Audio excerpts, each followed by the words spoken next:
Hey Tim Blossom, welcome back to Blossom University. Today I wanted to show you a product that I blinged out, and the product is by the Weekend Rush. I purchased this pair of flats which fit in that little purse that you saw at the beginning. So all I did was I took some glue, stones of my choice. My glue of choice is E6000. Then I took size SS20 stones and I added them to this shoe. It took me collectively about 25 minutes to do both shoes, and I'm very satisfied with the end result. I wore these shoes to a gala because I knew that the shoe that I was going to wear, I couldn't wear them for the entire night. So I purposely bought these shoes, and I'm extremely happy with my purchase. So if you want to buy these shoes, you can go to and purchase these shoes.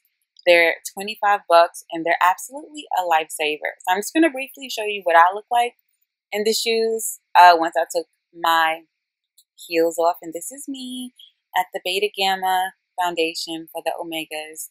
And that's me in my dress. So enjoy, guys, and make sure you purchase. Later, guys.